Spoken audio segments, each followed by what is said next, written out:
On May 13th, 1985, a helicopter flew over a neighborhood in West Philadelphia carrying a bomb. Not in a war zone, not over enemy territory, over an American neighborhood. Below that helicopter were row houses filled with men, women, and children. And before the day was over, an entire city block would be burning, while officials stood nearby and watched the fire spread. By 1985, tensions between the city of Philadelphia and the radical group called MOVE had been building for years. MOVE was strange, confrontational, and increasingly militant. Its members rejected modern society, distrusted government institutions, and clashed repeatedly with police and neighbors.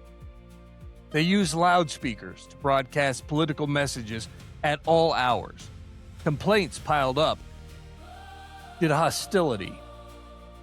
Years earlier, confrontation between MOVE and Philadelphia police had already ended in gunfire and death. In 1985, city officials wanted the situation ended permanently. Police obtained arrest warrants for several MOVE members living in a row house on Osage Avenue. That part was ordinary enough. What happened next was not. Thousands of rounds of ammunition were fired into the house during a massive police operation. Tear gas failed to drive the group out. Water cannons failed too. Then, city officials approved something extraordinary. A state police helicopter lifted off carrying an explosive device made from Tovex and C4. The bomb was dropped onto the roof of the MOVE house. An American city had just bombed itself. The explosion ignited a fire. Now, here's the part people still struggle to believe.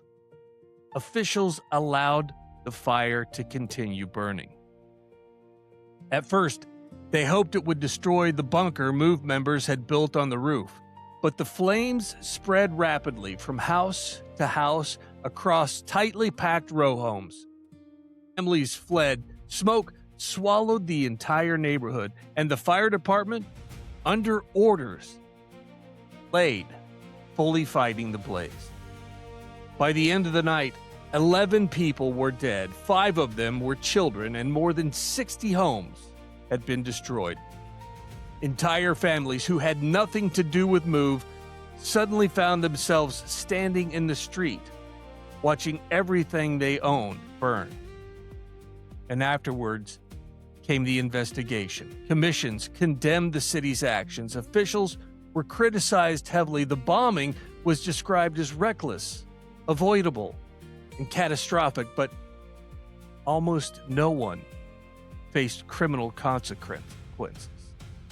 That is the part of what makes this story linger, because it forces an uncomfortable realization. Governments often justify extraordinary force by insisting the situation leaves them no alternative. The target becomes dangerous enough. The emergency becomes serious enough. The operation becomes necessary enough. And step-by-step actions that would once have sounded impossible begin sounding reasonable inside conference rooms. Until one day, a helicopter lifts off carrying a bomb over an American city. The MOVE organization itself was deeply flawed, violent times, radical, difficult for neighbors to live beside. None of that changes what happened next. Power does not become trustworthy simply because the target is unpopular.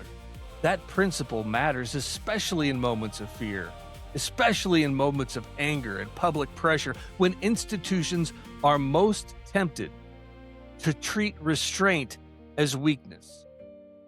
The photographs from Osage Avenue still feel unreal today because Americans are not supposed to associate scenes like that with their own cities. Burned homes, smoking streets, a government aircraft overhead, but it happened. Not generations ago, but within living memory, and perhaps the most haunting part is how quickly extraordinary force became ordinary to the people authorizing it. That may be the oldest warning in history. The line between protecting society and overpowering it is easier to cross than governments ever admit. And once crossed, it is often ordinary people who pay the price first. And that's another story in freedom's long history.